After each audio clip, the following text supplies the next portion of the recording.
Hola, muy bienvenidos a Sala de Espera. Hoy vamos a hablar de un tema que es trascendental, pero súper importante. Hablamos de la salud emocional.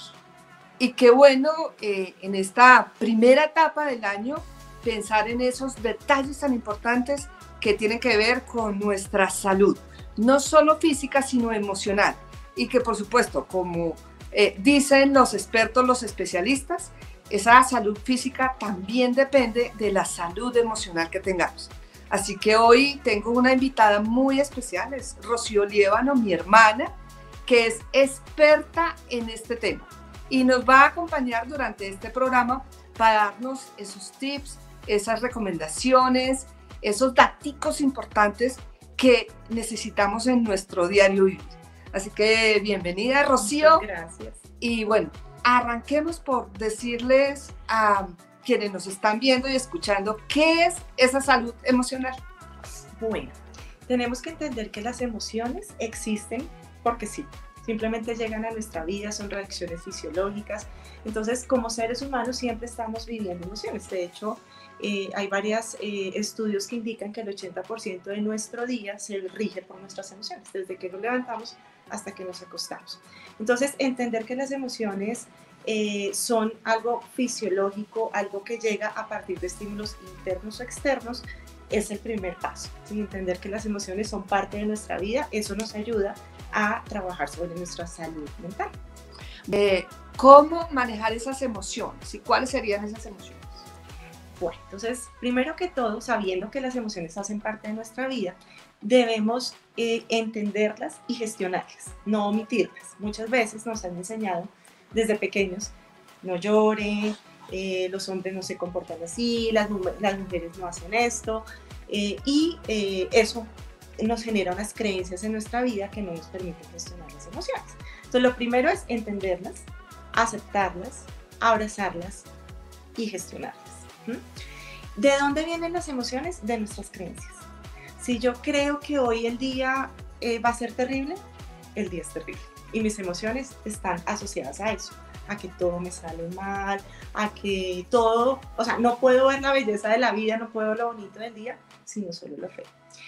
Si yo creo que una relación que tengo en mi ambiente laboral, con mis amigos, en mi casa, es una relación tóxica, pues efectivamente va a ser tóxica. Digamos que todo nace de nuestras creencias, de la forma en que pensamos. Las emociones vienen también de nuestros pensamientos.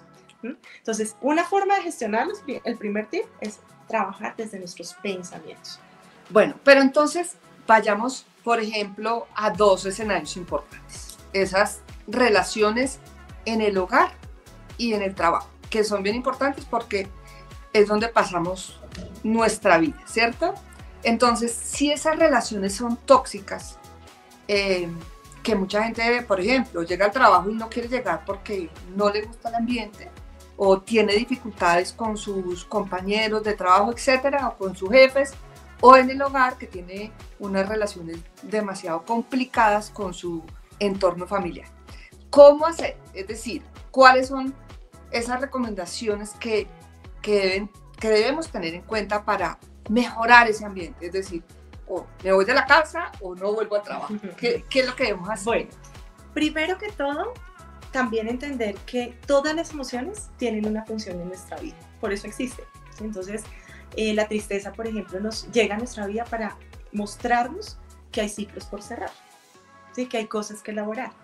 El amor llega a decirnos que podemos tener un ambiente rodeado de personas a las que amamos.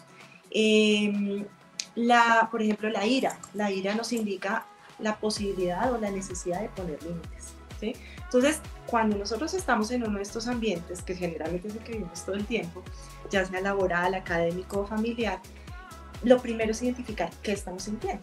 Si es tristeza, si es ira, si es rabia, porque si no sabemos qué emoción vamos a gestionar, pues estamos como trabajando sobre un síntoma que no es, sobre un diagnóstico que no es. Entonces, para mí, digamos que en mi experiencia ha sido muy darme cuenta, ser muy consciente, estar como muy atento a lo que estoy sintiendo y entender que las emociones las siento yo, ¿sí? No me las hacen sentir otros. Muchas veces le damos el poder de nuestras emociones a otras personas. Es que me hace sentir, es que me hizo, no sé, me hizo sentir mal, me hizo sentir que soy menos. Cuando yo le doy el poder a otro, no estoy gestionando bien mis emociones. Entonces, identificar mi emoción. Segundo, entender qué es lo que me está diciendo esa emoción, qué función tiene en ese momento en mi vida. Tal vez sea cerrar un ciclo, tal vez sea darme más amor propio, ¿sí? Tal vez sea poner límites, tal vez sea, bueno, cerrar ciclos, como puede pasar en lo laboral. Entonces, ¿qué me está queriendo decir la emoción? ¿Sí? Si realmente me estoy sintiendo triste, ¿será que tengo que resolver algo en mi vida? ¿Será que tengo que cerrar un ciclo? ¿Será que tengo que aceptar ciertas realidades? Bueno, empezar a entender. ¿Mm? Eso es importante, pero ¿podría uno en un momento determinado responsabilizar de esas emociones a otros? No, la emoción la siento yo, ¿sí? Frases como me hizo sentir, ¿sí? Deberíamos eliminarla de nuestro vocabulario. Me sentí así por alguna situación que pasó. No me hizo sentir, yo no le doy el poder de mi emoción a otro. Yo me sentí así, yo decidí sentirme así. Por ahí algo que yo siempre digo en mis conferencias tiene que ver con la capacidad que tenemos de control. Lo único que yo puedo controlar en mi vida es lo que ocurre de mi piel hacia adentro. De ahí para afuera yo no puedo controlar nada.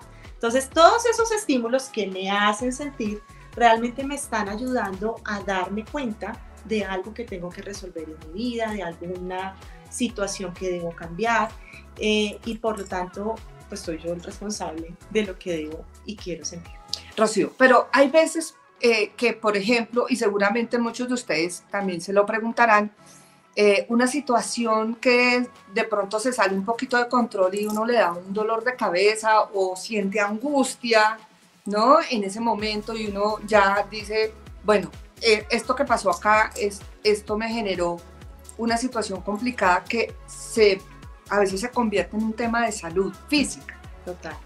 Entonces, digamos que ahí hay que ponerle un pare a esa situación.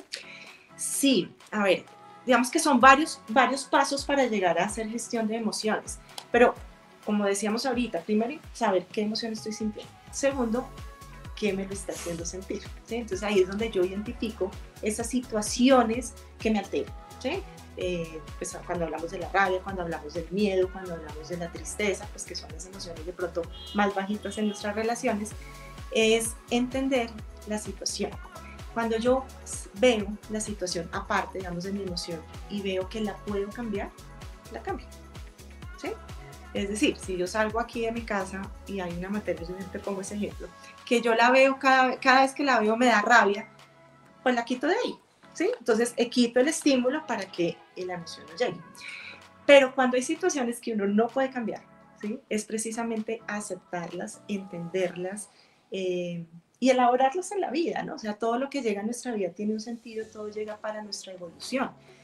Por lo tanto, la situación que está a tu lado, se te presenta, la persona que está a tu lado, que te hace sentir esas emociones, tiene que ver con la posibilidad de entender la vida como te la está mostrando, ¿sí?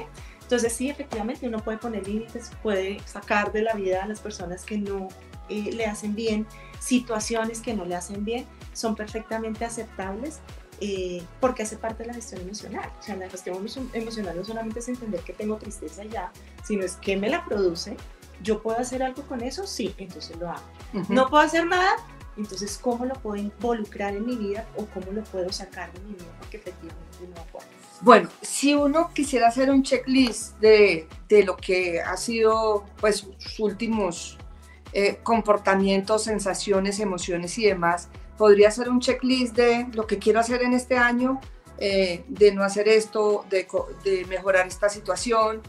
¿Cuáles serían, digamos, esos puntos específicos para el checklist? Bueno, y en torno a las emociones, yo diría que primero darse cuenta, o sea, aprender de emociones. ¿Sí? Aprender cómo la siento, porque cada emoción y cada persona la siente diferente. El miedo yo lo puedo sentir en mi cuerpo porque se me baja todo, me pongo pálida, pero a otra persona se le puede subir. Sí, sus reacciones son diferentes. Exacto, entonces cuando yo soy consciente de mis reacciones, voy entendiendo cuál es la emoción que siento. ¿Listo? 2, entender nuestros pensamientos. Yo creo que este año es para precisamente eso, o sea, ir un poquito hacia adentro y parar y decir, bueno, ¿por qué estoy sintiendo esto? ¿Qué estoy pensando? ¿Será que lo que me estoy diciendo es una creencia o un pensamiento limitante? ¿Sí? No puedo, no merezco esto, me va a quedar grande. Entonces, cuando yo me identifico hablándome así, empezar a trabajar pensamiento positivo, pensamiento opuesto, o sea, empezar a tener un año mucho más positivo, mucho más, digamos, pero positivo. Exacto, y sobre todo con una capacidad de ver las oportunidades y no las dificultades. ¿Sí? Entonces, cada situación nos trae algo bueno. Si estoy en un entorno en donde efectivamente la situación ya me ha dado, pues digamos que unas alertas respecto a mis emociones, gestionar mis emociones, ¿no? O sea, gestionarlas es cómo gestiono mi miedo, ¿sí? Tal vez un poco de meditación, un poco de conversar con otras personas, tal vez terapia. Espacios para uno mismo. Espacios para retiros. Bueno, digamos que hay muchas alternativas que vienen a precisamente a reestructurar todo nuestro pensamiento, a reestructurar nuestras acciones, manifestar cosas diferentes en nuestra vida, pensamiento positivo, bueno, trabajar eso. Y bueno, yo creo que también vale la pena cerrar ciclos, ¿sí? Ya cuando efectivamente me está sobrepasando una emoción, es algo que me está diciendo, o sea, hay que moverte, ¿no? O sea, las emociones siempre tienen una función, como lo vimos en Intensamente, todo tiene una función, ¿sí? La ansiedad, la tristeza, la felicidad, la culpa, todo eso viene a nuestra vida para hacernos evolucionar. Cuando yo me identifico sintiendo eso, pues hacer algo. Este año es el año de hacer, ¿no? O sea, de estar bien. Y lo que sí está claro es que esto siempre se une a la salud física. El cuerpo habla lo que tus emociones callan, ¿sí? Entonces, gestionar nuestras emociones nos genera un ambiente mucho más propicio de bienestar en todos los ámbitos de nuestra vida. Bien, y para finalizar, Rocío, ¿alguna recomendación más? Sí, yo creo que cerrar con algo bien bonito, y es que muchas veces pedimos en las organizaciones o en cualquier entorno, especialmente en las organizaciones, la empatía con otros, ¿sí? Y la empatía hace parte de esa inteligencia emocional, ¿no? Entender las emociones del otro, ponerme sus zapatos, pero el mensaje que yo dejaría es empatía y compasión conmigo mismo, el amor propio, ¿sí? Cuando yo trabajo mi amor propio, sé poner límites, disfruto mis emociones de una mejor manera, pero también me permito sentirlas, llorar, reír, la rabia, todo es necesario en nuestra vida, entonces sin culpas, ¿no? O sea, es sentirlas sin culpas, entonces el mensaje sería amor propio, amor propio. Creo que este digamos, es la clave y es la frase final, ¿no? El amor propio, el sentirnos bien y que nosotros somos importantes. Ese es el mensaje que nos da Rocío y cómo manejar esas emociones, y las manejamos es a través de nuestros sentimientos y de ese amor que nosotros nos tenemos. Entonces, ese es el mensaje que les dejamos hoy a todos los que nos están viendo y escuchando. Y bueno, muchas gracias por estar aquí en Sala de Espera Primero la Salud. Hablamos de las emociones y lo importante que es también para nuestra salud física. Gracias.